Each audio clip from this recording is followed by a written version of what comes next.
اس میں کوئی شک نہیں ہے کہ امام بخاری کے سب سے لاڈلے ترین سٹوڈنٹ امام مسلم تھے، اور بلکہ محدثین تو کہتے ہیں یہ صحیح مسلم جو ہے یہ بھی امام بخاری کی کرامت ہے، کیونکہ انہی سے امپریس ہوئے تھے۔ السلام علیکم ورحمۃ اللہ وبرکاتہ۔ اللہ سے دعا کرتے ہیں کہ آپ لوگ خیریت سے ہوں گے۔ امام بخاری رحمۃ اللہ علیہ دردناک واقعہ، اور یہ جو امام بخاری کی آخری زندگی جو رہی ہے بہت مشکل گزری، موت کی دعائیں کرتے تھے، اور یہ جو ہے علی مرزا نے ان کے بارے میں کچھ جو ہے تفسیر سے باتیں بتائی ہیں کہ وہ آخری سمے میں اپنے جو ہے وہ ایران شفٹ کر گئے تھے، اور وہاں پر جو ہے کافی ساری چیزیں وہاں کے بارے میں بھی ذکر ہوا ہے، اور امام بخاری کا جو معاملہ ہے وہ آپ اس ویڈیو میں دیکھ سکیں گے، سن سکیں گے، اور جو بھی اللہ تعالیٰ نے کیا اور جو بھی کروایا بے شک اللہ سے بہتر کوئی نہیں جانتا ہے۔ تو اللہ ہم سب کو جو ہے صحیح راستے پر چلنے کی توفیق عطا فرمائے، اور جو بھی غلطیاں ہوئی ہم سب سے اللہ معاف فرمائے، آمین ثم آمین۔ امام بخاری رحمہ اللہ تعالی اپنی زندگی کے آخری سالوں میں ایران ہی شفٹ ہو گئے تھے، نیشا پور میں۔ نیشا پور ہی وہ علاقہ ہے جہاں پہ امام مسلم رہتے تھے۔ 250 ہجری 250 ہجری میں امام بخاری وہاں پہ چلے گئے تھے، وہیں پہ امام مسلم ان کے حلقہ ارادت میں شامل ہو گئے اسٹوڈنٹ کے طور پہ۔ اس وقت تک ظاہر امام بخاری لکھ چکے تھے، تو یہ بخاری لکھوایا کرتے تھے اپنے اسٹوڈنٹس کو۔ اب اللہ کی طرف سے تقدیر غالب آئی کہ وہاں پہ ایک اور بڑے محدث تھے، امام محمد بن یحییٰ الذہلی، المتوفا 253 ہجری 253 ہجری میں فوت ہوئے۔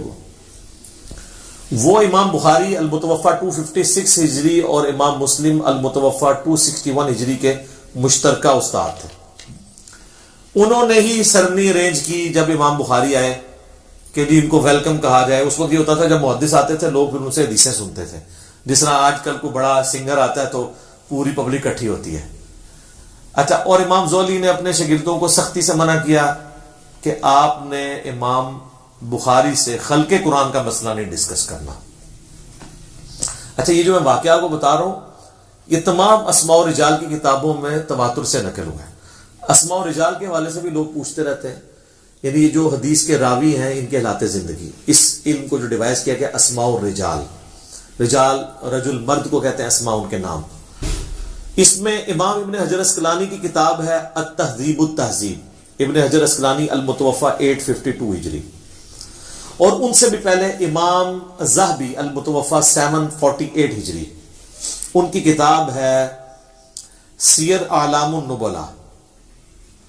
ان دونوں میں یہ واقعہ موجود ہے جو میں واقعہ آپ کو بیان کر رہا ہوں۔ اب اللہ کرنا یہ ہوا کہ اب ظاہر شرارتی لوگ تو موجود ہوتے ہیں، جس طرح یہاں کے لوگ جدید کا مسئلہ چھیڑ ہی لیتے ہیں، ٹھیک ہے نا۔ انہوں نے وہ انگلش میں محاورہ بھی ہے، forbidden fruits are always sweet, منع کیے گئے پھل ہمیشہ میٹھے ہوتے ہیں۔ خلق قرآن کا مسئلہ کسی نے پوچھ لیا کہ بتائیں کہ قرآن مخلوق ہے یا غیر مخلوق؟ تو امام بخاری نے کہا کہ اللہ کا کلام جو ہے وہ غیر مخلوق ہے، چونکہ کلام متکلم کی صفت ہوتا ہے تو قرآن اللہ کی صفت ہے، تو یہ ظاہر غیر مخلوق ہے۔ اب یہاں تک تو اتفاق ہے سب کا۔ اس کے آگے دو سکول آف تھاٹ تھے۔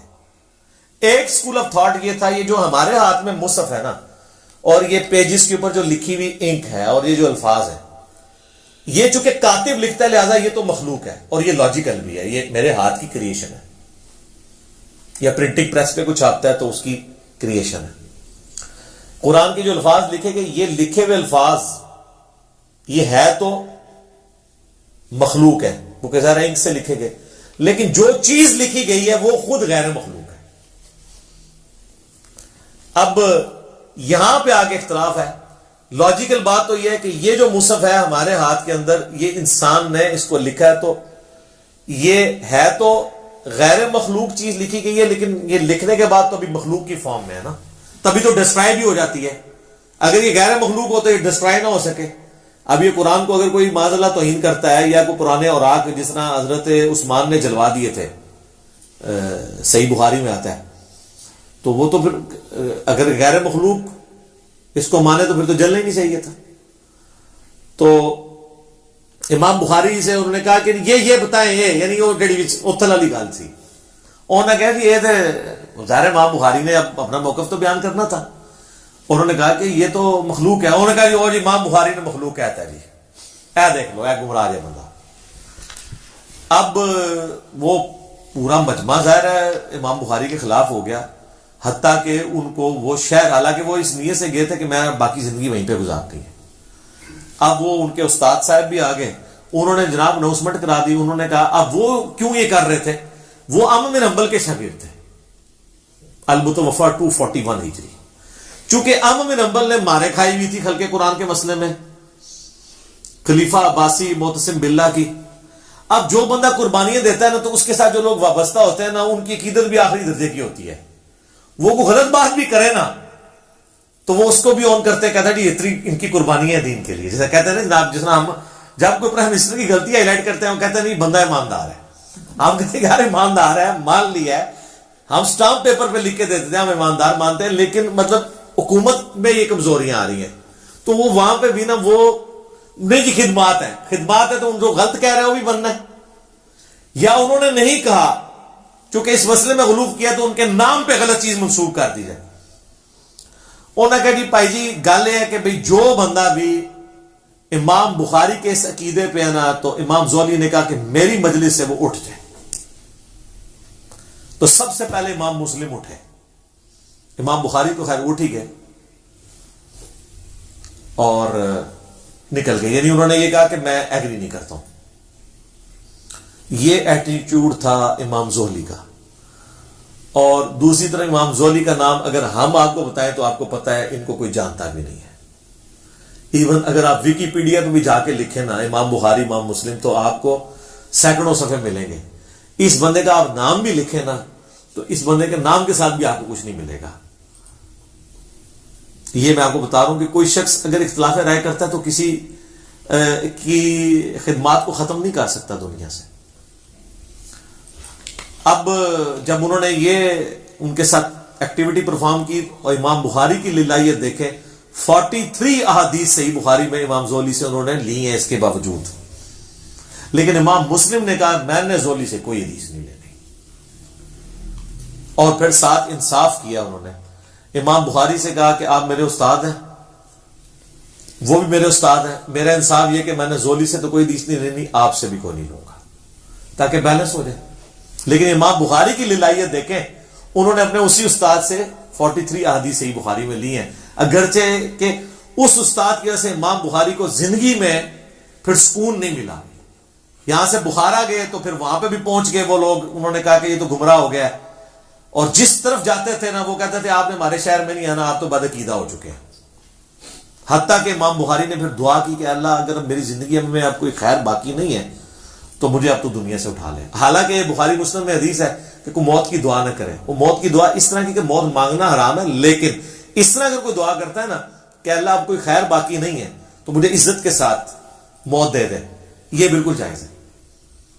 تو اپنی زندگی میں انہوں نے برا وقت دیکھا ہے، اپنے آخری، یعنی جو پنجابی کہتے ہیں خیر چنگی نہیں ہوئی، لیکن سب دنیا آج بخاری کرتی ہے، زہلی کو کوئی جانتا بھی نہیں ہے۔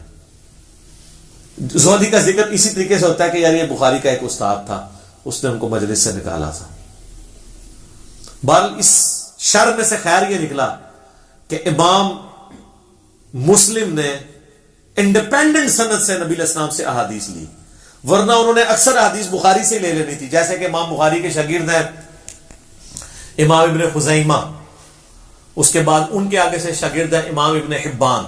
اب ابن خزیمہ اگر حدیثیں لے کے آتے ہیں تو بخاری سے لے کے آتے ہیں، تو آپ کو مسلم شریف میں کئی حدیثیں امام بخاری سے ملنی تھی، پھر تو لوگوں نے کہنا تھا یہ تو چین تو وہی ہے، بتانے والا تو بیچ میں امام بخاری ہے۔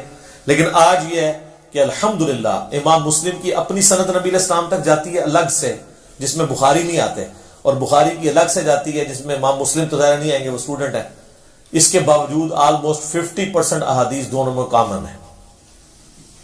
1906 احادیث بخاری مسلم میں کامن ہے، جو الگ سے عرب سکالر نے کتاب لکھی ہے اللؤلؤ والمرجان، جو قرآن میں ہے نا 2 موتی ہیں، تو انہوں نے کہا ایک موتی بخاری ایک مسلم، وہ ایک جگہ جمع کر دی انہوں نے، اردو میں بھی اس کی ٹرانسلیشن ہو کے آ چکی ہے۔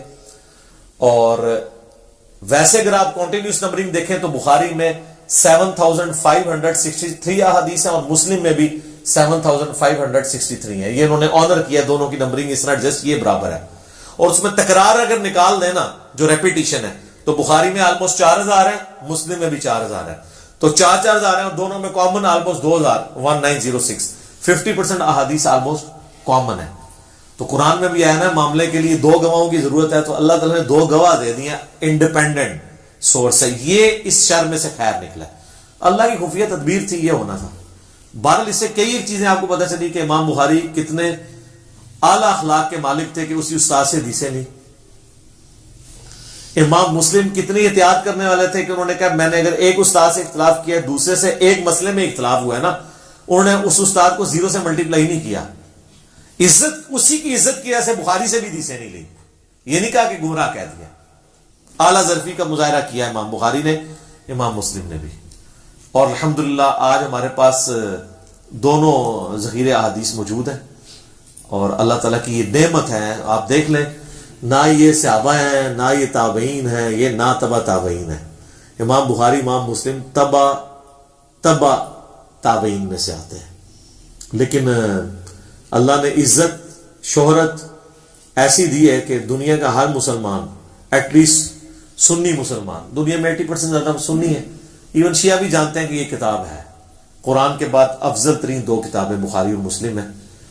اور یہ چیز ہے کہ آپ اپنی لیگیسی چھوڑ سکتے ہیں، آپ صحابی نہیں بھی ہیں، اگر آپ دین کے لیے تڑپ شو کرتے ہیں، اللہ تعالیٰ آپ کو اٹھا سکتا ہے، اور آج دیکھیں ان کا نام زندہ ہے۔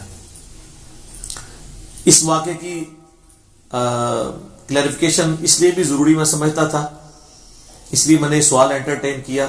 یہ سوال مختلف فارم میں ہمارے پاس آیا، عموماً حنفیوں کی طرف سے یہ سوال کیا جاتا ہے کہ جب ہم ان کو کہتے ہیں کہ ہماری اہل سنت کی مین سٹریم کی ان 6 کتابوں میں، جن میں 2 صحیح ہیں نا، بخاری اور مسلم، اور باقی 4 سنن اربع، جن میں 80% صحیح حدیث ہیں اور 20% ضعیف ہیں، کچھ موضوع بھی ہیں، تو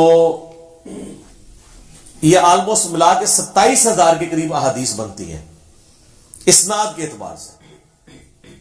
ویسے تو آپ کریں گے تو 6-7 ہزار ہی بنے گی ساروں کی، اگر اسکروٹنگ کر لیں گے، اس سے زیادہ نہیں بنتی، کیونکہ جو بخاری میں آ رہی ہے، مسلم میں بھی ہے، ابو داؤد میں بھی ہے، ترمذی میں بھی ہے، ابن ماجہ میں ہے۔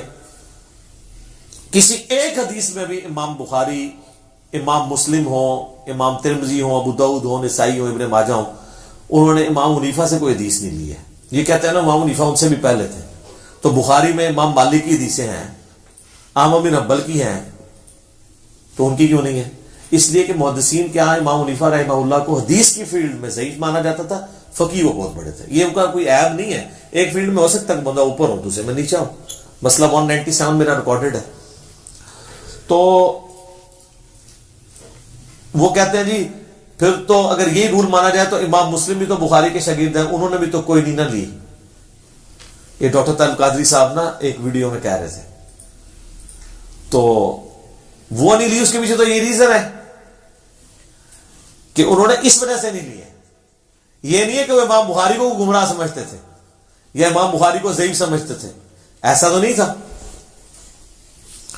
اچھا، پھر انہوں نے خود اس میں تھوڑا سا اس حوالے سے بھی کلیئر کیا کہ جی وہ اصل میں امام بخاری کا موقف یہ ہے کہ جس کا عقیدہ جو ہے نا وہ یہ ہے نا کہ ایمان کم اور زیادہ نہیں ہوتا، تو امام بخاری اس عقیدے کو غلط سمجھتے تھے۔ احادیث کی روشنی سے بھی ظاہر ہے یہ غلط ہے، ایمان کم زیادہ ہوتا ہے، تو اس لیے امام بخاری ان کے عقیدے کو صحیح نہیں سمجھتے تھے امام حنیفہ کے، اس لیے ان سے حدیث نہیں لی ہے۔ یہ اب ان کو بات پتہ ہے، اور انہوں نے بیان بھی کی، اور ساتھ اینالوجی یہ بنائی کہ امام بخاری سے بھی تو مسلم نے بھی تو کوئی نہ لی، اور پیچھے یہ ریزن تھی۔ یہ دونوں ریزنوں میں زمین آسمان کا فرق ہے، وہاں پہ وہ عقیدے کو غلط سمجھتے ہوئے، اور یہاں دو استادوں کے اختلاف میں پارٹی نہ بنتے ہوئے انہوں نے یہ کیا ہے. یہ دو چیزوں کو مکس نہیں کرنا چاہیے. اور میں یہاں پہ یہ بھی کلیئر کر دوں, وہ کہتے ہیں جی وہ امام مسلم کو 3 لاکھ حدیثیں یاد تھی, تو اس میں تو صرف انہوں نے لیے 7563, اور تکرار بھی ختم کریں تو 4000 ہے. تکرار ختم کر کے کنٹینیوس نمبرنگ کو توڑ کے فواد عبد الباقی نے ایک دوسری نمبرنگ بھی کی ہے جس میں 3033 حدیثیں ہیں. یعنی ایک صحابی سے اگر ایک حدیث ہے اور دوسرے سے بھی اسی سے ملتے جلتے ہیں تو 5-6 حدیثیں, پہلی 6 حدیثیں صرف یہی ہیں کہ جس نے میری طرف جھوٹ منسوب کیا اپنا مقام دوزخ میں دیکھ لے. اس نمبرنگ میں اس کو ایک ہی نمبر دیا انہوں نے. حضرت علی سے بھی ہے, حضرت ابو ہریرہ سے بھی, حضرت انس بن مالک سے بھی, حضرت مغیرہ بن شعبہ سے بھی, حضرت جابر بن عبداللہ سے بھی, حضرت جو ہے وہ عبداللہ ابن عباس سے بھی. لیکن کنٹینیوس نمبرنگ میں یہ 6 نمبر چلیں گے. ڈس کنٹینیوس میں جو فواد عبد الباقی نے کی ہے وہ انہوں نے اس کو ایک ہی نمبر دیا ہے. اس وجہ سے وہ نمبرنگ کا اختلاف. اسلام 360 میں ہم نے بہرحال کنٹینیوس نمبرنگ ڈلوا دی ہوئی ہے بہت پہلے, میں نے کہا کہ تاکہ آسانی ہو جائے. اور میں ضمن بتا دوں بخاری شریف کے جو چیپٹرز مسنگ تھے نا وہ بھی ڈال دیے انہوں نے, آپ چیک کر سکتے ہیں. اب رمضان آنے والا ہے نا تو آپ نے جا کے بخاری شریف میں نے بتایا تھا 692 نمبر حدیث کی ہیڈنگ میں امام بخاری نے لکھا ہے کہ سیدہ عائشہ کا غلام تھا زکوان جو مصحف ہاتھ میں پکڑ کے انہیں قیام اللیل کرواتا تھا, اور اس کی پوری سند جو ہے وہ سنن کبریٰ البیہقی میں اور مصنف عبدالرزاق میں ہے. تو پہلے جب میں بتاتا تھا اسلام 360 میں 692 کی ہیڈنگ میں جائیں گے, ہیڈنگ میں غائب تھا, وہ ہیڈنگ انہوں نے ڈالی نہیں تھی, وہ اب ٹائپ کر کے ڈلوا دیا انہوں نے. یہ مسئلہ حل ہو گیا. میری زاہد بھائی سے پچھلے ویک بات ہوئی تھی, میں نے ان کو کہا یہ مسئلہ بنا ہے, تو کہتے ہیں میں نے کروا دیا ہوا ہے, کیونکہ لوگ اس کو نیگیٹولی دیکھ رہے تھے کہ انہوں نے بخاری میں سے چیزیں نکال دی ہیں. تو میں نے کہا وہ کسی درجے تک ٹھیک ہی دیکھ رہے تھے, آپ نے کیوں نکالی ہے اس طرح, گرچہ آپ نے. وہ کہتے ہیں میں تو ہیڈنگ سمجھ رہا تھا کیونکہ اس کی نمبرنگ نہیں تھی, لیکن میں نے کہا امام بخاری کا فہم ہے وہ تو آپ نے بتانا ہے. تو یہ کہتے ہیں 3 لاکھ حدیثیں, وہ 3 لاکھ اسناد ہے یار. قرآن کی آیات آلموسٹ 6500 ہیں, 6666 نہیں ہے سر, وہ بھی کہانی چاہیے نا. تو حدیثیں کیسے 3 لاکھ 6 لاکھ ہو سکتی ہیں نبی علیہ السلام کی زندگی میں؟ آپ کی عمر نو تھی کہ آپ نے 6 لاکھ حدیثیں بیان کرنی تھی. ٹوٹل احادیث جو ہے نا نبی علیہ السلام کی 10,000 سے زیادہ نہیں ہے. ساری کتابوں کی بھی جمع کر لیں. ویسے تو آپ کہیں گے 27,000 تو ادھر پڑھی ہوئی ہے اور مشکات کی بھی 6,000 ڈال لیں, تو مشکات میں بھی اسی میں سے ہی ہے نا. اگر یہ حدیث ہے کہ میری طرف جھوٹ منسوب کیا تو اپنا مقام دوزخ میں دیکھ لو, تو یہ بخاری میں بھی ہے, مسلم میں بھی ہے, ابو داؤد میں بھی ہے, ترمذی میں بھی ہے, نسائی میں بھی ہے, ابن ماجہ میں بھی ہے, اور مشکات میں بھی ہے. مشکات تو خیر اسی کے نوٹس ہیں. 7 جگہ پہ ایک حدیث ہے, تو اس کو 7 دفعہ تو نہیں گنا جائے گا, 1 دفعہ. اور اس ایک حدیث کے بھی امام بخاری کئی ایک طرق لے کے آئے بخاری میں, اور ہر ایک کو علیحدہ نمبر دیا گیا. بعد میں امام بخاری مسلم نے تو نمبرنگ نہیں کی تھی, نمبرنگ تو بھی 40-50 سال پہلے ہوئی ہے سٹینڈرائز, تاکہ آسانی کے ساتھ ڈھونڈا جا سکے. تو اب وہ آپ یہ کہیں گے کہ جناب یہ 7 حدیثیں ہوگی, ایک ہے. اس کو آپ یوں سمجھیں کہ ایک صحابی نے نبی علیہ السلام سے حدیث سنی, اس نے 10 تابعین کو سکھائی. حدیث 1 اسناد 10, ہر تابعی نے 10 تبع تابعین کو سنائی. ایک حدیث 100 اسناد. اور امام بخاری امام مسلم تو آ رہے ہیں تبع تابعین میں, وہاں پہنچتے ہوئے ایک ایک حدیث کی 1000 اسناد ہیں. اگر ایک صحابی بھی ہو اور اگر کئی صحابہ ہوں تو لاکھوں میں اسناد جائیں گی. انما الاعمال بالنیات کی 700 اسناد ہیں. حدیث تو ایک ہے.